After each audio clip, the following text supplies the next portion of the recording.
Ayan guys, ngayon ay cleaning time tayo dahil wala tayong trabaho. So, samahan nyo ako sa paglilinis.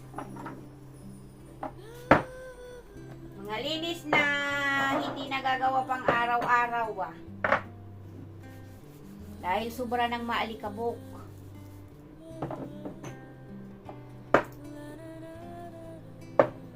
Mga pabango natin na naka-stack. Kung papansinin ninyo yung mga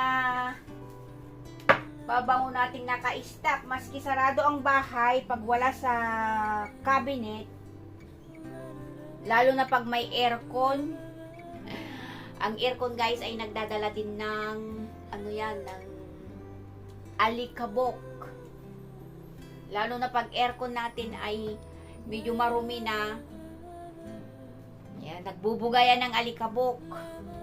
So, kung papansinin nyo, pag may mga display kayo, lalo na sa kwarto, dahil yung kwarto ay maliit lang, yung mga display natin na mga bote ng pabango, mga cream, ayan, papansinin nyo, maraming alikabok yan. Kahit sabihin pa natin na araw-araw tayong naglilinis, talagang maalikabok ang bahay. And pag may babae na kagaya kong naglalagas ang buhok everywhere.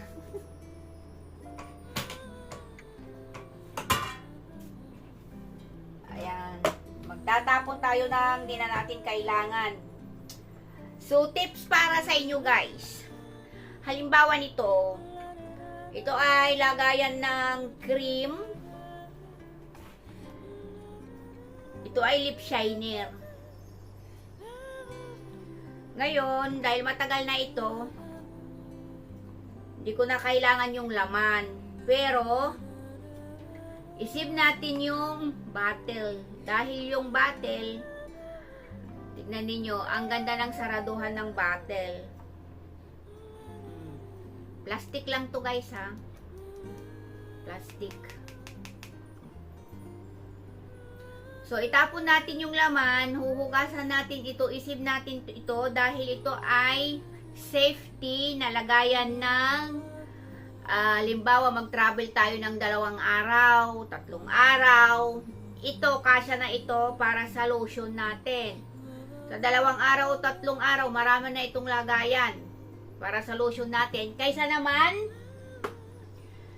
bit-bitin natin yung buong ganito na lotion, 'di ba? Karamihan kasi tayo ganito ang lotion natin. Maganda sana kung ang bottle natin ay maliit lang, yung mga parang lagayan lang ng cream.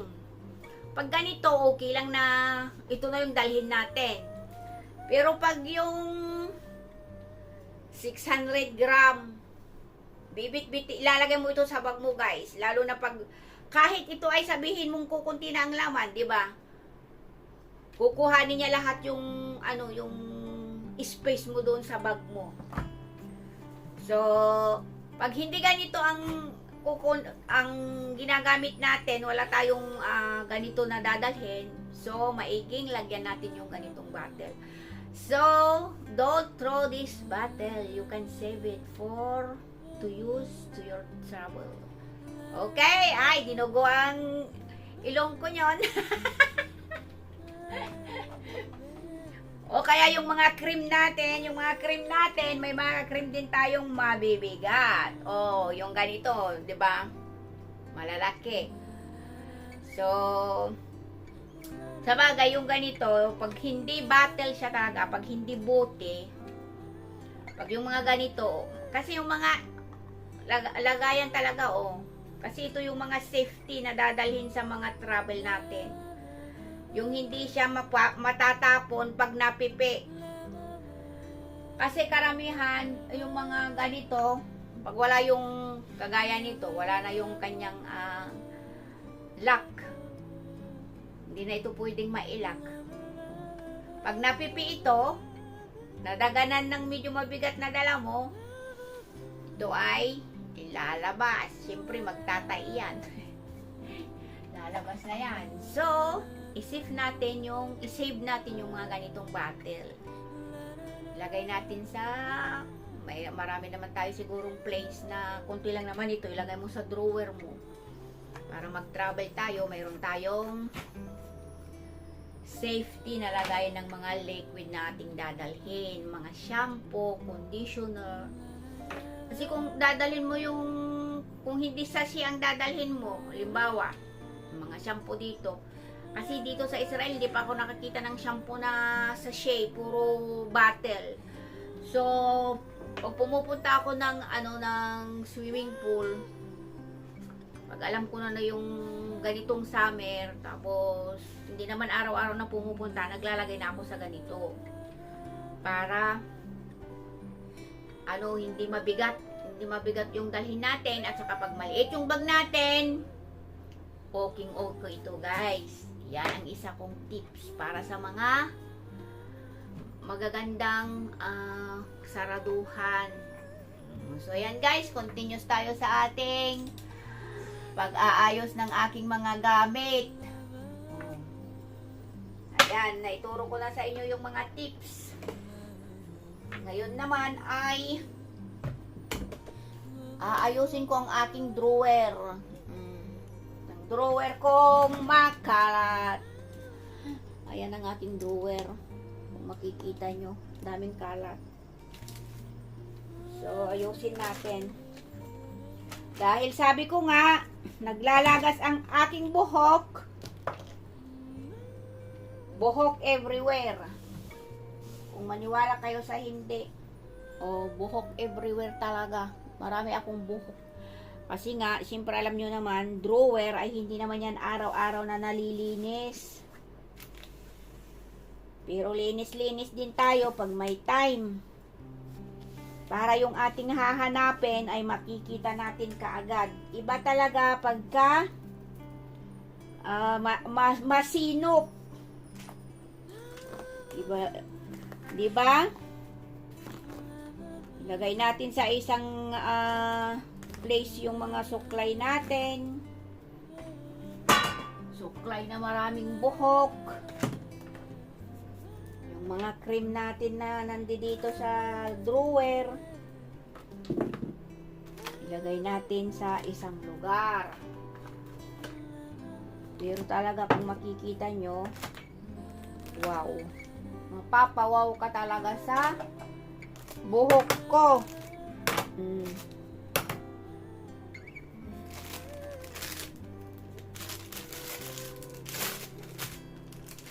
Talagang kahit ilagay natin guys sa drawer, napasok pa rin. Ewan ko ba ba't ang dami kong buhok na napasok dito sa drawer ko. Makikita mo lahat yung mga bagay-bagay na hindi mo nagagamit. Kagaya nito. Ito ay pag gusto mong tumangos ang ilong, ipit mo lang yan. Tanggalin natin yung eyeglass. Ayan. Kung gusto mong gumanda, ay hindi ka makapagsalita ng normal kasi nga nasaraduhan yung ilong. Pero kung gusto mong gumanda, kailangan mo talagang magtiyaga. Yun, di ba? Ito yung tinatawag na ano nga bang tawag mo dyan? Tiis ganda. Ito yung guys, yung tinatawag na tiis ganda. Pag gusto mong gumanda, pag gusto mong tumangos yung ilong mo, dito ka sa bunganga mo huminga. Ayan. Ayan, pag paano yan? Pagpatangos ng ilong.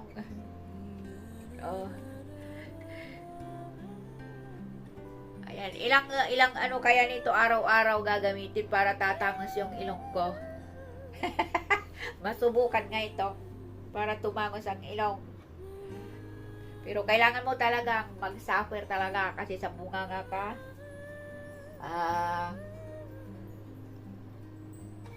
Hihinga. Ayan. Diyan muna yan ha.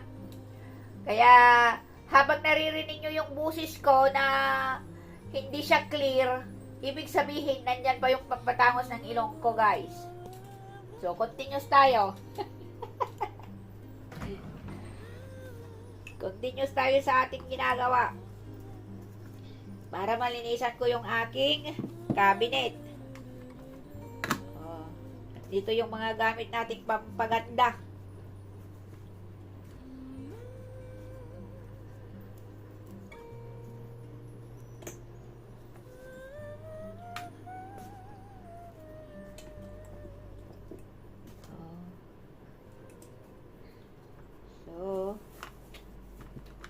Pasok natin doon yung hindi natin nagagamit doon sa medyo pinakaloob.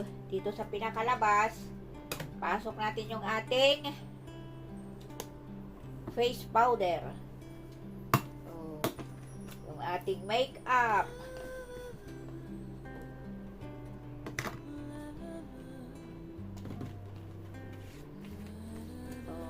Oh, wala na. Tatanggalan na yung aking mga lagay sa mata. Kailangan nang bumili ng bago.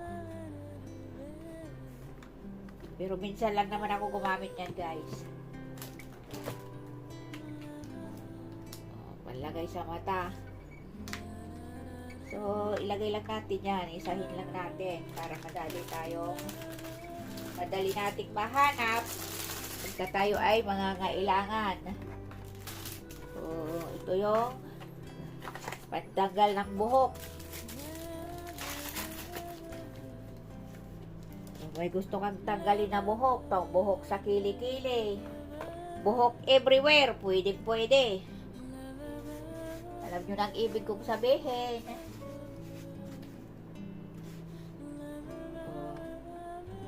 Kung gusto mo namang magka-shape yung ayong kilay, pwede gamitin ito. Sabi ko nga, buhok everywhere. Ayaw nyo kasing maniwala sa akin. Buhok everywhere yan. Oh, sa dami ba naman ng buhok na nakuha ko na, oh.